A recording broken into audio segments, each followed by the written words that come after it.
Okay, so welcome everybody to the webinar tonight with Dr. Judy Goss, creating the optimal environment for females in sport. So Judy works with not just cycling, but many sports, and is a wonderful resource, not just for coaches, but also for athletes, and has been a valuable member of support for our athletes, both not only at Ontario Cycling, but at Cycling Canada. So without further ado, I'm going to pass it over to Judy and let her take it from here. But if you do have any questions, please feel free to put them in the chat. I will be monitoring this for Judy, tongue-tied.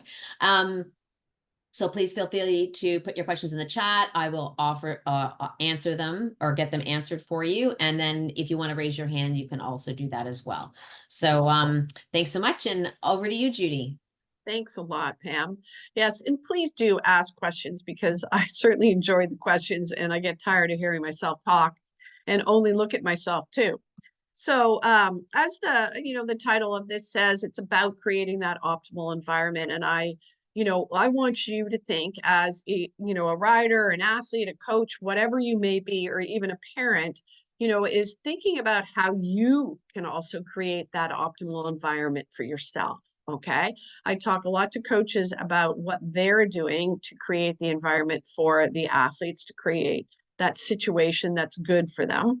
And so we all need to do that. So let's just go through a little bit here of what, I move my slides here. There we go. Of what we're going to talk about. And I want to talk just a little bit about participation in sport in general, but then just how it shifts through as we age, as we get a little bit older, what really happens. And I'm going to talk about two theories, and I have reason to talk about these theories. I don't usually go to the theory piece, but we're going to talk about it today because they're important, and then we'll have some ability to answer any of your questions. So one thing I always want to make sure, and I kind of always give a little bit of a kind of topic or theme or something to kind of hold throughout the conversation that we're going to have tonight. And I think we got to remember as people, as humans, is that every interaction that we have with someone else could be thought of as an intervention. Sometimes we're trying to create something, help someone, do something for someone. Every time we interact with them, that can be an intervention. So I want you to kind of consider that as you think about, your friends, your teammates, people that you ride with, whatever it may be, that's all meaningful. So one thing I've done over the years is written a lot about LTD, or it used to be LTAD, and now I have to lose the A. It's so hard for me to shift those things. But we are talking about sport for life. And I think that's a really important thing. We have the bottom stages, the active start and the fundamentals, and then learn to train. And then we kind of get in that competitive side over here. But we do have, active of our life. And cycling is certainly one of those sports that really falls into that category. And so we want to not get too far over there in those blue and green ones and think more broadly.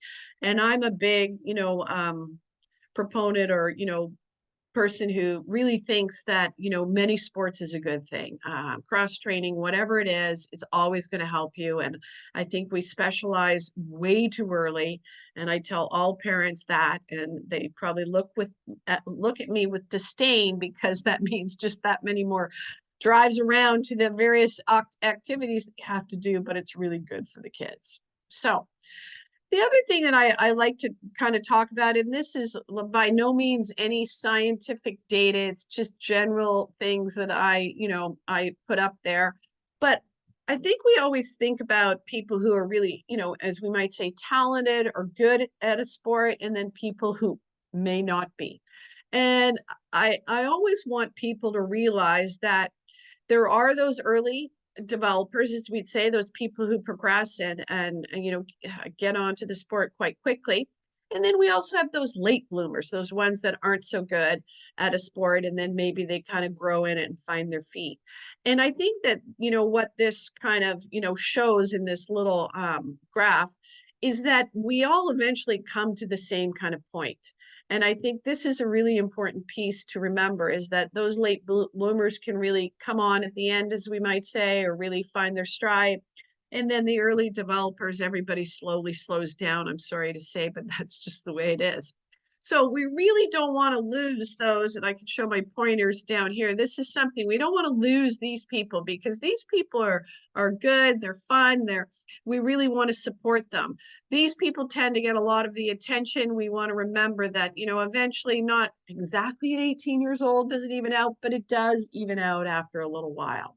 So we want to keep everybody engaged and motivated when we say, just in general in sport. So a little bit of the statistics, and I'm sure that some people that are here have seen many people kind of drop out, as we'd say, or leave the sport. And we really do have a great attrition between the ages of 11, 14, 15 years old, depending, and especially for women. Okay, it's a very high attrition rate. And you can see 70% drop out by age 13, 25 drop out in the first 3 years. That kind of girls are 6 times more likely to drop out of sport compared to boys. So I'm going to ask a question, which is, you might have to go in the Q&A piece, is, why do you think that this happens? Why at this kind of age do you think that this, attrition or dropout, as we might call it, happens in sport? Does everybody have an idea or a thought that they can share?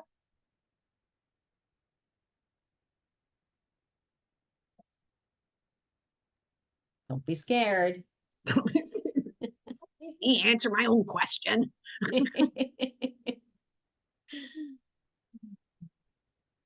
Nobody's coming through. I can volunteer. Okay, you go for it, Pam. I think it's because the environment is like, there's so many other competing things at that age. So it's school, it's social, it's, all these other things that are happening that are distracting. And I also think as a society, we don't necessarily encourage young girls to stay with something that's physical, right? Yes. So there's all these other things. Somebody's put in peer pressure, right? Is another one, right? Yeah. Well, really, there's, really 2 reasons. One is we have to create that environment so people want to stay in it. Okay. And one of the biggest reasons that, girls continue is that they have a sense of belonging. Okay. That they enjoy it. They feel like they're one of the gang. They all work together. That's a big determinant of if girls are going to stay in the sport. The other reason is that we kind of start to differentiate between ability and effort. So when you're younger, you try a little bit harder, you usually get a little bit better, right? Just because you progress. But then we get to a stage where we start to differentiate that doesn't matter how hard I work, that person, boy or girl, doesn't matter, is always going to be better than me. And that's where we kind of, this creates a problem, because those late bloomers may quit because they see those early developers progressing much further, right?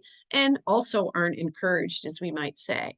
But we have to also remember that it's not just the outcome that is the most important thing. It's the participation, it's the exercise, it's being part of the group.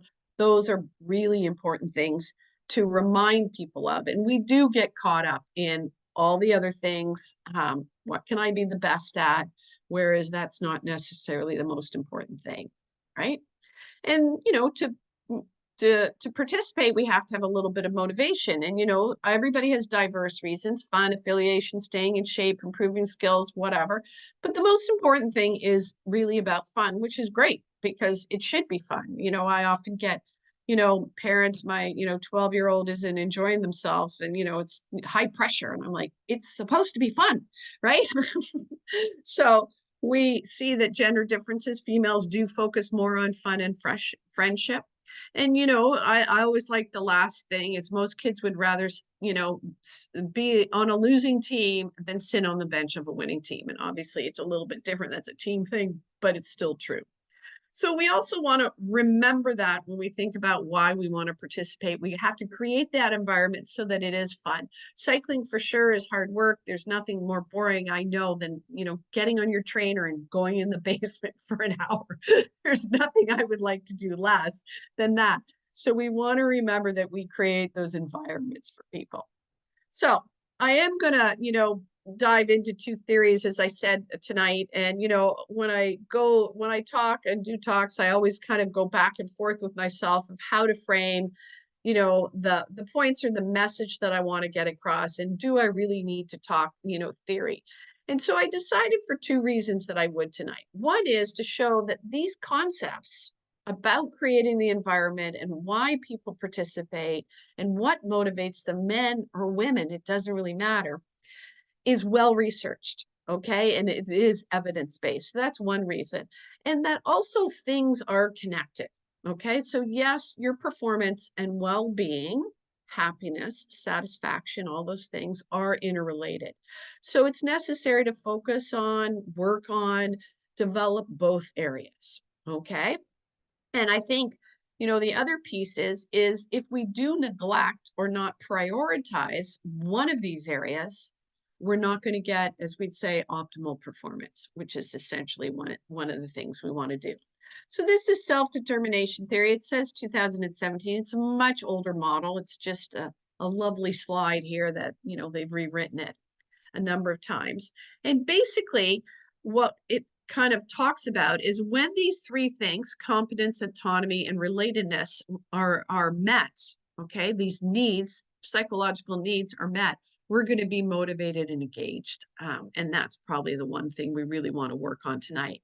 So I think we'll just kind of skip through this. Obviously, competence is just feeling, effective in one's activity. Autonomy is having choice and being able to do things for yourself. And relatedness is that feeling of connection or belonging. So this is what we really want to talk about. It really is interesting in the difference between men and women. And, I just read some interesting research on social media and, phones, which are obviously a big part. And they're, kind of interested in why, we'd see more kind of mental health issues in girls or women that spend a lot of time on their phone as opposed to boys and men. And it was interesting because boys spend time on their phone or, doing stuff, but they also spend time playing games. And they can play games interactively with each other and have conversations, which is not what women do on social media. So it's really interesting. I know I've got a son, he's downstairs right now playing on his Xbox, talking to three or four of his friends all over the country, all over the United States, playing a game, having conversations. So it's really interesting how they really develop that sense of camaraderie, or I'm going to shoot this guy, you shoot that guy kind of thing. And it's really different for men and women. So competence obviously is a great thing that we all like to feel, but it's really that concept of getting better at a skill. I think that's the biggest piece. And sometimes, and you guys tell me when it comes to cycling, is I know you take wattage and you look at numbers and you do all that, but how do you know you're getting better at it? Okay. Some skills, it's very easy to tell that I'm getting better. But other skills, it's not quite as clear. And sometimes we really do need to know that we are getting better at a skill. Autonomy, people want to feel in control of their behaviors, their goals. They like to have a voice. Another great thing is, I always say to people is, let's go around the room and see how everybody's doing. Let's make sure you tell me a little bit of feedback about what happened today, what didn't happen today, and just allowing them to speak. And that's something, of course, that, some people may be shy at, but I kind of set it as a requirement, and you're going to speak whether you like it or not. No. The other piece is that piece of relatedness, okay? That experience of belonging and that, knowing that someone really cares about you and that you matter. It's really a two-way street. And I think this is one thing that we kind of sometimes jump right into, oh, let's just jump into training. Let's just get going. And we sometimes need a little bit of that social time. I know, when my daughter was an athlete, she swam, we'd go to the competition. We generally get there an hour before. She needed an hour to warm up. I made sure we got there for about an hour and 20 minutes before, because she needed a good 20 minutes of chatting before she could get into the water and start her warm up. And if I didn't take her early, she'd still chat, and that would ruin her warm up. And there'd be, things would domino, as we'd say. So don't discount the importance of that little bit of social, discussion and that kind of thing. That's really, really key. And just as I said, that social connection piece, and this is not social media, that's not connecting, right? When we do have social connection, we are happier than we actually think, right? It is connection is the opposite of loneliness. And I think we really aren't good at predicting what things will make us happy. Okay. And that's one thing it's well researched. We think, I don't know, buying a new car or a house or, doing something like that is going to make us happy. And it does for a little bit, but then we come right back down, as we'd say, to baseline. It's really those relationships that really make the difference, right? I just got like an email. It wasn't even email, it was a connection on Facebook about an athlete that, I worked with about 10 years ago. And he reached out and was like, "Can I talk to you?" I was like, "For sure. I want to be that person that you can connect with." Right. So here are some ways to kind of build confidence. I thought, if we're going to talk about these psychological needs, we should talk about how to build them, because that's an important thing.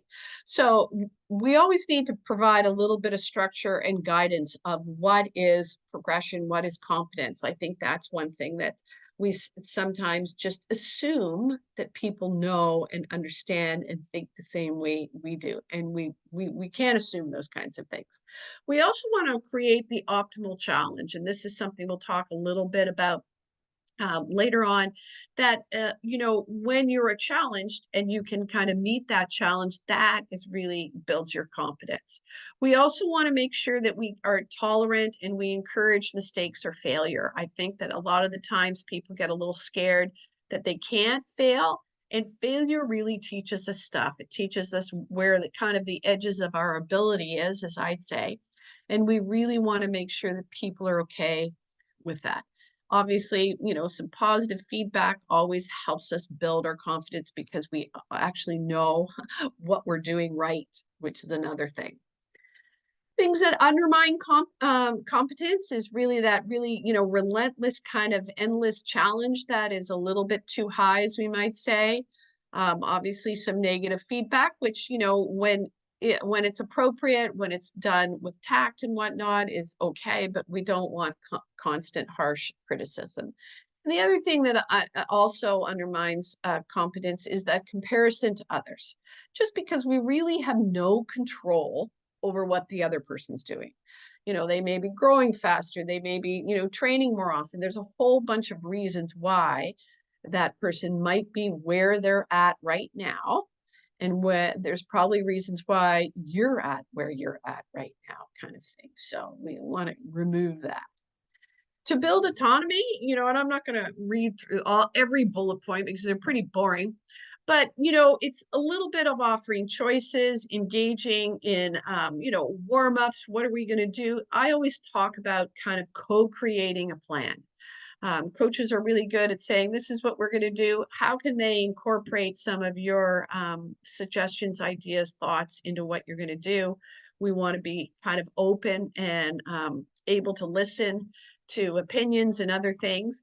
And the other thing that helps athletes also accept when a plan or something is given to them is really explanation, providing that explanation about why we're doing this, how it connects to what you want to achieve.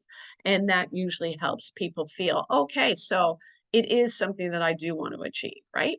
So we really want to make sure we can, get them feeling that they have some ownership. So some things that undermine autonomy, tangible rewards, if you do this, I'll give you that kind of thing. It is a little motivator, but you don't have much control over it as usual. Threats, deadlines. Obviously, sport has deadlines. It has, events that are at a certain time, but we want to make sure that deadlines aren't imposed upon people. If I was going to, think about something I could do, if I could predict when you'd get to one point or another, I'd be making a lot of money. I don't have a crystal ball. I can't tell you when it's going to happen, kind of thing, right? So yeah, autonomy is about giving the athletes their own agency, and even as parents, we need to do that too with our athletes. Help them, you know, pack their kit. Then they get to a point where they need to be taking care of those things, taking ownership over their bike, and all those kinds of things. So, um, yeah. And the other thing that I often speak about when I mean social comparison, it's we naturally base our reference, our how we compare in terms of things to different reference points. Okay. And I think that's really important. I always get a little bit of a giggle, as I might say, when, an athlete's, always looks to the person a little bit better than them. So, if I'm ranked number one, 3, 4, and 5 are always looking at number one as, the best athlete. But when I'm talking to, 3, 4, and 5, and they're talking about number one, I'm like, number 9 and 10 are looking at you. And they're like, what do you mean? I'm like, they're trying to get up to you. So we never know what that kind of athlete reference point is. And, one thing I often say to, parents or coaches or even, an athlete is, what was challenging today?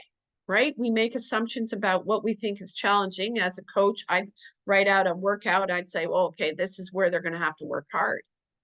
Okay, they might, but they might not. So we need that little bit of a reference point. And I often use this example because most people can relate to this, but this is just obviously some athletes on the podium. The middle one is Michael Phelps, 28 Olympic medals, the best swimmer ever, will be the best swimmer ever. But what this research did is it looked at the pictures of medalists on the podium, and they looked to see who they thought was happier on the podium. Okay. And what they basically found, and I might ask you, is who do you think is the happiest on the podium? The first question's not hard, people. The first question or the first person is obviously the gold medalist. They're the happiest. But the second happiest person on the podium is the bronze medalist, because their reference point is, at least I won a medal. I could have had nothing. Whereas the silver medalist, he's always looking at, or she's always looking at, my reference point was, oh, I could have won the gold, kind of thing. Right? So it's a natural kind of thing for us to kind of have those reference points. And so we really need to be clear on how you're comparing yourself just in the grand scheme of things. We really want to know that, because that gives us information about, how competent you feel, how connected you feel to what you're doing, and also a little bit about how much control you feel. So to build connection, which is our last piece, is obviously, prioritize those interactions, just like I was saying, with my daughter about going swimming, making sure you provide time for that. Sometimes we, start at this time and we end at this time, and there's no space in between. We want to communicate with athletes. That's another way. Make sure they feel that they can communicate with us and, administrators or anybody. And we really want to reinforce that kind of team piece. I know that you guys usually ride together, which is great, as opposed to riding by yourself, but really reinforce that kind of team performance and, respecting, caring, inclusive, secure environment. It's not anything that's rocket science here. So some things obviously that undermine connection, we all know that, little cliques, little groups, little, competition within the group can kind of undermine that connection piece. Criticism is probably a little pervasive in some groups in some sports, so we need to work on that. So really think about, experiences of autonomy, competence, connection really fosters that kind of motivation, engagement, and resolve. And when we do that, gives us a little bit of good performance, persistence, and, as we'd say, even creativity. So this is really one of the things that you want to consider when you're trying to create that kind of, as we'd say, environment that really is going to be impactful, right? So the other theory that I want to talk about is a little bit about resilience. I find nowadays resilience is pretty hot topic. I don't know, a couple of years ago, maybe it was grit. A couple of years ago, it was maybe mental toughness. A couple of years ago, it was hardiness or stress management. It just gets a different name, which is fine. But I do feel that now they've come across with a couple other pieces which I find to be really important. I use this little picture of this, flower growing, and you know when we think about the plant, if the plant's not growing, we don't just get rid of the plant. We try to change the soil, we try to add water, we give it sun. That's the environment. And that's the other thing that's really important about resilience. It's not that resilience is in someone, okay? It's really like an interaction between the environment and the person. You probably know yourself that there are environments where you're really good and other environments that you're not.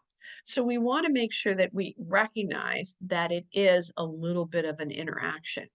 So we do know from the research, and David Fletcher and Musaka Sakar have done a lot of research in the area. They're two researchers from Great Britain.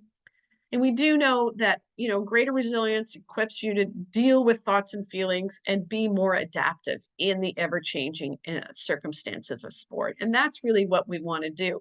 So I'm just going to go through these points because I think these points are really important when we talk about resilience. So resilience is the ability to use your personal qualities, so things that I bring to the table, to withstand and even thrive in the stress and pressure that we experience. Okay. And so that means that I can maintain functioning, being performance wise in my sport, but also well-being. Okay. So as I said, it's a little bit of a dynamic process resulting in an interaction between that individual and the environment that they're in. So resilience is not about responding or bouncing back, as people say, from a one-time crisis. Okay. It's about having the capacity to kind of change before the case for change becomes desperately obvious. I really like that one. And resilience is also not suppressing emotions. Okay. That's one thing I think sometimes we think is that it's that little bit of that mental toughness. And yeah, it's not. Okay. So we want to remember that it's not purely reactive. So this is the one thing that these two researchers developed, and I really kind of like this framework because it kind of breaks it up in three different ways. But looking, like I said, at those personal qualities, things that I bring, your friends bring, your athletes bring to the table, the psychological skills or the mental skills, which I spend a lot of my time teaching the athletes on, and just what the team brings together. So those kinds of things, I step into this environment, and we really want, as we'd say, a facilitative environment, which really means that we have good support and good challenge. And I'll talk about that in a minute. And then we also really want to have this little bit of this, challenge mindset. We talk about a little bit more of a positive evaluation of challenge. You probably heard of the fixed mindset and the growth mindset through Carol Dweck and her things. I kind of think of this as the next piece, which is just our interpretation of stress, adversity, pressure. We all need to, really kind of step back and evaluate it as an opportunity, right? So those personal qualities, just the general kind of, openness to experience, are you conscientious? Do you like, to feel that sense of control? Can you adapt? Just that kind of balance and perspective that you have about what you're doing. We're not kind of all in, life or death, I have to perform. That kind of a piece really kind of makes it tough. And you don't see perfectionism in there either, which is one that I find sometimes is pervasive in sport. Then we have those mental skills, your ability to goal set, use imagery or visualization, talk positively to yourself, self-regulate, calm yourself down, manage your emotions, focus your attention. All those things are obviously going to help you to be more resilient for sure in a situation, right? And then we talk about the environment, and there's two pieces to it. So that piece about challenge which is, having those expectations for people, setting the standard, making sure everybody's responsible, but also enabling the people to be able to develop those personal qualities, help build trust, build that connection. That's that support piece, which is really good. And they kind of do it in this matrix, which I really kind of like. And I think most people can kind of understand. We got support on the bottom of this, low support to high support, as we'd say. We got low challenge, and then we got high challenge. You can see, and we've all probably experienced a high support environment with low challenge. And it is, as we'd say, a comfortable place. I'll go back. It was kind of fun. It's not too bad. And where we really want to be is we really want to be up here in this facilitative environment. So we have high support, but also high challenge. And we can see over here, we've all probably been in those environments that are a little bit too high in challenge and a too low in support. And, they term it as a little bit of an unrelenting. So when we look at this facilitative environment, it's really supportive towards, towards the challenge, right? It lets athletes seek out challenges, right? They want creative, or constructive feedback. That's a really good thing. We have good relationships with coaches and athletes, as we might say, a little bit of healthy competition. And it's a safe environment for people to speak up and say, I don't want to do this. I don't know what's going on. Ask questions. So we can all understand why that environment would be best in terms of performance, but also building your ability to kind of manage yourself and manage those demands, right? So when we consider, what kind of challenges are going to be imposed, because, we're depending on you, not only coaches doing this, but you as yourself. The more challenge that you impose on yourself, better you're going to be, the more times we can test ourselves, right? So obviously the challenge has to be relevant to the task, okay? Sometimes we get some random things out here that have nothing to do with what we're doing, just to make life hard, right? Kind of thing.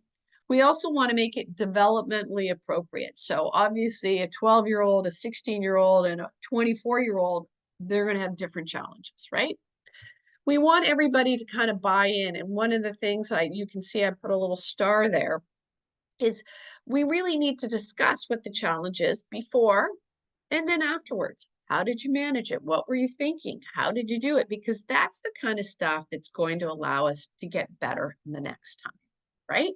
And we really kind of want to do that. So what kind of training situations can create challenge for you? And I mean, I guess that's a little bit of question, that I'd ask people is, what kind of situations do you kind of, engage in that do create challenge for you or challenge for your teammates?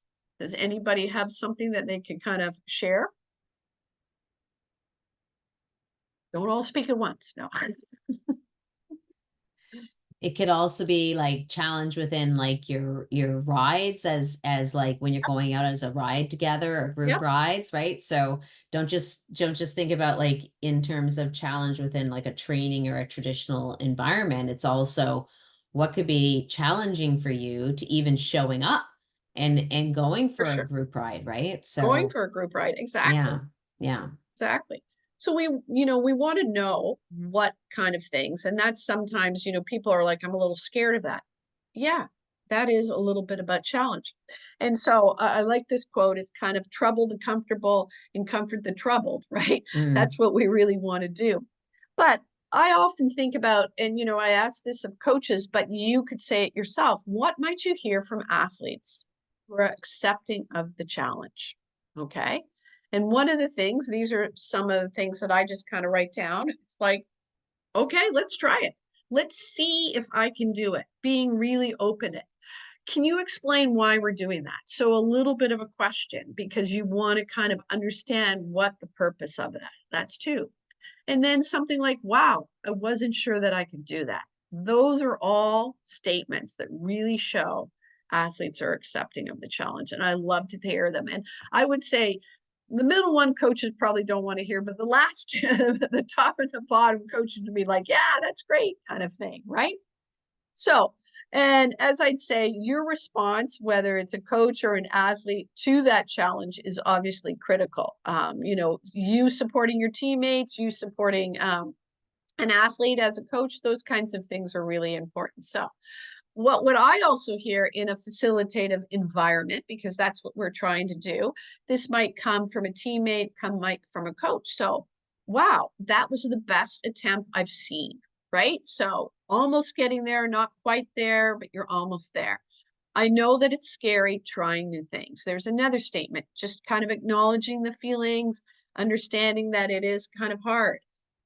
Same kind of thing, whether if you're the ride leader, do you have any questions or thoughts for me in terms of what we did today or how it went today? That kind of making it safe to provide feedback. How can we make it better? There's another one in terms of just the workout, the training plan, the ride, whatever it is. And same kind of thing, if someone's struggling, you can say, what can I do to help? That's the other thing. We want to be supportive. And another one, just how did you think it went, right? That's just another question asking for feedback. So you can really see how these encourage safe environment, encourage feedback, encourage people to kind of tell you what they want and what they need. And that's how we can really build, as we might say, that sense of belonging for people. So facilitated environments would be described as we're in this together. Okay, success is recognized and celebrated. There's nothing wrong with succeeding, encouraging others, healthy competition, and we really want to kind of learn from mistakes. Now, I know mistakes on a bike could be tragic, but I know there are, like in every sport, there's little mistakes that we really do kind of, as we'd say, want to learn from, right? So a little bit just to kind of, finish that, those three pieces is about the challenge mindset, right? And so it's really, like I said before, that ability to positively, evaluate those kinds of situations that are pressure filled. I was talking to an athlete who was just getting ready to go to an Olympic qualifier. And, she was 4 weeks out. Training was hard. She called, oh, I can't do this. Everything's not working, a little bit emotional. And I was like, this is where you're at right now. This is really the hard stuff. 4 weeks down the road, that's the easy stuff. You're going to be rested, tapered, all ready to go.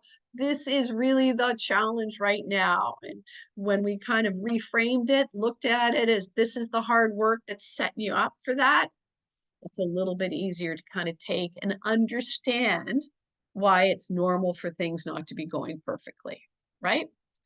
We want to kind of watch how we react to those kind of stress situations, the adversity that's placed upon us, right? And I always tell athletes, I think we need to appreciate the benefit of frustration. And most people are like, "What are you talking about?" But when we get frustrated, and I haven't met an athlete that doesn't get frustrated. But when we're frustrated, we actually get that kind of natural activation or increase in our activation level. And we might get a little tension, we might get a little distracted, we might get a little emotional. All things that could happen in a race, right? So if we get to notice that frustration and manage it on a daily basis, or hopefully you don't get frustrated every day like that, but we get to manage it and learn how to cope with it. It's only going to benefit us when it might happen in a race, where you get cut off in a race, when someone bumps your tire in a race or something like that. So appreciate that frustration and realize that the better I get at managing it, the better I'm going to be when it comes to that kind of competition piece. So really, I know, reframing it, I'm like, oh my God, Judy, if I was like heard these things when I was an athlete, I'd be so annoyed, but it's true, right? So we need to be, have the awareness of negative thoughts and understanding that they are a choice in really how we respond. Okay. We're going to have those little doubts. We're going to have those negative thoughts. But once we have it, how are we going to respond to it? How are we going to change what we're going to think? I kind of sometimes think of that, I call it spontaneous self-talk. this sucks, you might say to yourself, right? It's like, okay, wait a minute, where am I? What am I doing? We're not going to stop those kind of momentary things that are going to happen because it almost states just how we're feeling, what's going on for us right now. So it should actually bring awareness to us of how we're feeling and then give us an idea of what we need to do. And that could be asking for help. It could be slowing down, refocusing. There's, a number of things. So, as we talked a little bit about before, the growth mindset, which is certainly seeing challenges as helping your growing and just really staying away from that kind of fixed mindset that I can't, I can't do anything different, right? So, one thing I always try to listen for and I talk to athletes about, and we really need to be quite aware is, what is that story that you're telling yourself? I get a lot of athletes that, come into my office and, we start talking and we're sitting here and they're like 6 months down the road. They've already planned, told me what's going to happen. They've already, written the last chapter of the book. And we're just on page 2, as I'd say, right? So we really have to watch that story that we are telling ourselves because it really, takes us out of what's happening right now, what's in the present, and how can I really kind of make myself a little bit better, as we might say. Um, you as an athlete can hear the stories that other athletes are telling themselves. Be aware of your story, right? So I just want to kind of end because one of the things that I find when we talk about our ability to manage situations and respond in a good way, and there are just some basic things that we can't forget about that really does set us up for optimal performance, and that really is sleep and recovery. Okay, we need sleep. It's just the foundation of everything we can do. Recovery, regeneration, we really need it. And I always use that halt thing. If you're hungry, angry, lonely, or tired, you're not going to be at your best. Okay. And I don't know how many athletes I have to tell, maybe when they're injured or whatever, that sitting on the couch and watching Netflix is part of your rehab. That is part of your rehab. That is recovery. You don't always have to be doing something, right? So, and the thing that we do know is that when you haven't recovered properly, or you don't have, you're maybe fatigued, whether it's physically or even cognitively fatigued, it really does impact our motivation. Okay. And that's one thing that, 6 o'clock in the morning, you're tired, no one feels motivated to get up and go for a ride. Okay. So we have to be aware of how these things really impact us.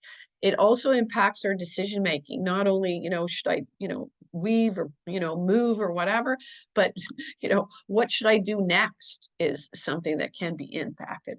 And it also impacts our perception of effort. When you're cognitively and physically fatigued, everything feels harder, which is one thing that either stops us from doing hard things or, keeps us going.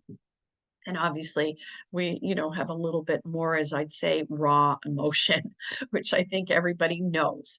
But taking care of those things, eating well, sleeping well, engaging with other people are all things that are going to keep us in a good state so that we can go out there and do those hard things like you guys really kind of do, as we'd say. So that's really kind of my last slide there. So Pam, I don't know if you want to stop the recording and we can open it up to some questions. So if anybody has anything specific, if they want to come off mute, or I don't even know, in the We can webinar We can format. do that. That Yeah. people can put their questions in In the Q&A and I can read the questions. I yeah. don't identify anyone. So we can do that, or somebody can raise their hand and speak if anyone has any questions. The other thing I would be curious about is there any specific resources that you would like us to provide Yep. as sort of follow up to this webinar? So please feel free to put any of that in the chat, and we can see where we go from there.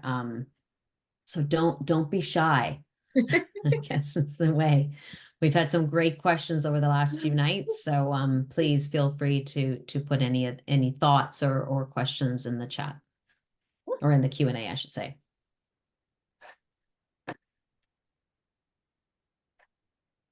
No, everybody's silent. Nobody has anything. Judy did such a great job. We don't have any questions. Right? Well, I don't know about that. Any question, it doesn't even have to be about the topic. That's Right? right. It doesn't. I mean, I think for me, like as you were speaking and you're talking about all these things, I kept in my mind extrapolating it into real world scenarios outside of sport as well. Yep. And how relevant it is for creating those spaces, especially as females that are so important. Like, so for instance, even when I come into work in the morning, one of my favorite things to do is to chat with my team and kind of like just see how everybody is and kind of have that social chit chat before I sit down and start working, right? Yep. And I know in one of the sports I managed, it was an all female sport, and that was actually something that we had done was at the beginning of every training, there was always that 15 to 20 minutes of social before everybody settled down and started doing their practice, right? And their drills. So it's definitely very different. Well, and I think that it's kind of interesting, like, even within the business world, as you were saying, Hmm. the one thing that they find is most impactful, on a team or a group or Yeah. division, whatever it is just some kind of like going out for dinner together or having a Yes. potluck. Yeah. Like those things, that cost the company some money, but usually, depending where you go for dinner, Hmm. Yes. not that much. The amount of, Hmm. value that they get from it is huge, right? Yeah. And so Exactly. that's what you're creating. And it's Hmm. similar to, I always, think about teams when they set up their, training.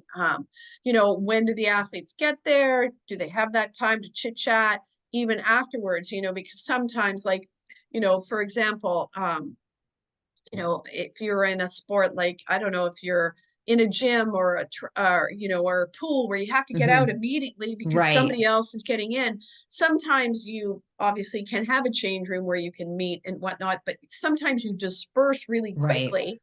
And that moment, those Hmm. moments are missed, right? They are. And they Yeah. can be very valuable. And so Yeah. it's similar when I go to, the Olympics or the Paralympics, you know, hopefully most of my work is done, but I'm really big on scheduling, like finding those times where we can have a team meeting. And then Mm. after the team meeting, it's a natural, let's all go to, eat lunch Right. together, right? Right. As Yeah. opposed to having it in 3 in the afternoon and then, Yeah. everybody's going to go someplace different, right? Hmm. So I'm really about that environment Hmm. so that you can be at your best, right? And Yeah. we should all do that Hmm. personally. I know we don't have complete control over it, but if you can manage, I use the silly example that through COVID, like I used to, before COVID, I'd go to the gym any time of the day, and Hmm. then through COVID, we couldn't go to the gym, so I started back running, which was fine. Took my knee a little while, but I know that I have to run before noon. If I, by the afternoon, if I've eaten something and I'm like a Right. little weary, like it's not happening. So I try to plan my day. So, I get up, I try to like not have meetings before 10 o'clock in the morning so that I can sit with the dog. I can go for my run. I take my shower. I sit down, Hmm. I'm ready to go. Do Right. I have meetings before 10 o'clock? For sure. But I do choose to set up my environment on certain days so that I can Hmm. have the schedule that I want. I'm lucky to be able to do that. But I know part of my thing is making sure that I get out for a run. I listen to my podcast. I'm in a good mood. It sets Hmm. up for the rest of the day. Yeah, and I think we have to find those opportunities to be able to do that for ourselves in whatever way that looks like. And I know when in speaking with a lot of women or ride leaders who create those environments, especially, there's that social aspect, not just during, but like before. And Yep. then afterwards is so important for creating that sense of belonging and that Yep. camaraderie and that trust. Because especially as women coming out to try a new sport, and especially if it's like road riding or doing some kind of mountain biking, you've never done anything like that before, having that camaraderie and that sense of trust in that environment is only going to not only create that environment of positive challenge, but that support, and then Yep. people will keep coming back and grow within Yep. cycling as well, right? Exactly. Exactly. Well, we So still don't have any questions, so I think that we're good to go this evening. okay. Well, that Um, was great. Thank That you was very much. fantastic. So I'm going to stop recording. First of all, I'm going to thank everybody for coming tonight. Thank you so much. We will be sending a follow-up email and let everyone have this PowerPoint or if there's any other resources. And yeah, I just want to say thank you so much to everyone, and a huge thank you, Judy, to yourself for spending time with us this evening and sharing this wonderful story and these resources. But thank you so much, everybody. This is our final webinar of Women's Month. So this has been wonderful, and we've had such a good time doing the entire thing this month. It's been wonderful. But thank you so much, everybody. Okay.